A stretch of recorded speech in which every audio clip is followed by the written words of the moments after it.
আমার সত্যি আবারও আফসোস হচ্ছে যে কুমিল্লাতে একটা হল নাই। আমার মনে হয় কুমিল্লাতে একটা সিনেমা হলের খুবই প্রয়োজন। আর আমি খুব ছোটবেলায় প্রথম সিনেমা দেখেছিলাম চট্টগ্রামে। আমার খালা আমাকে নিয়ে গিয়েছিল আমার কাজিনদের সাথে। সেটা ছিল আগুনের পরশমণি। এটা যুদ্ধের একটা ইতিহাস নিয়ে করা হুমায়ুন আহমেদের সিনেমা। তখন আমার ভীষণ আফসোস হচ্ছিল যে কুমিল্লাতে একটা হল নাই, কারণ সিনেমা হলে দেখার মজাটাই আলাদা। আজকে যখন মনে হচ্ছিল যে এরকম একটা সিনেমা তৈরি হবে, আমার সত্যি আবারও আফসোস হচ্ছে যে কুমিল্লাতে একটা হল নাই। আমার মনে হয় কুমিল্লাতে একটা সিনেমা হলে খুবই প্রয়োজন। এবং বিশেষ করে যেটা আমার খুব মনে হচ্ছিল যে ইতিহাসের একটা অধ্যায়কে তুলে ধরতে গিয়ে দীপঙ্কর দীপন বোধহয় আরেকটা অধ্যায় তৈরি করতে যাচ্ছে। আমরা সেরকমই আশাবাদী। আমি বলতে চাই যে আপনি বলছিলেন যে এসব সিনেমার কাটতি নাই। কাটতি না থাকলেও আমার মনে হয় এই সিনেমার দর্শকের ঘাটতি থাকবে না। বিশেষ করে কুমিল্লায় যারা আছেন তারা অবশ্যই এই সিনেমাটা উপভোগ করবেন এবং হৃদয়ে ধারণ করবেন।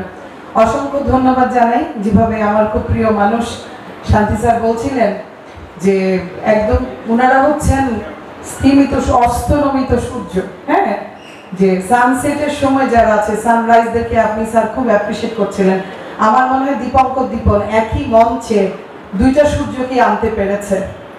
আমাদের আপনারা এইখানে তথ্য দিয়ে যারা সাহায্য করেছেন, হ্যাঁ, আমি যদি বলি যে অস্তনমিত সূর্য হলেও স্টিল শাইনিং ব্রাইট, আর সেই সাথে আমাদের ব্রাইট স্টাররা আছে অসাধারণ অসাধারণ অসাধারণ। তোমাদের অভিনয় একদম মনোমুগ্ধকর। মনে হচ্ছিল তোমরা সেই সময়টাকে ধারণ করছো, ইতিহাসটাকে তোমরা লালন করছো। অনেক অনেক অ্যাপ্রিসিয়েট করি। আর আমি খুব ছোটবেলায় প্রথম সিনেমা দেখেছিলাম চট্টগ্রামে। আমার খালা আমাকে নিয়ে গিয়েছিল আমার কাজিনদের সাথে। সেটা ছিল আগুনের পরশমণি। এটা যুদ্ধের একটা ইতিহাস নিয়ে করা হুমায়ুন আহমেদের সিনেমা। তখন আমার ভীষণ আফসোস হচ্ছিল যে কুমিল্লাতে একটা হল নাই, কারণ সিনেমা হলে দেখার মজাটাই আলাদা।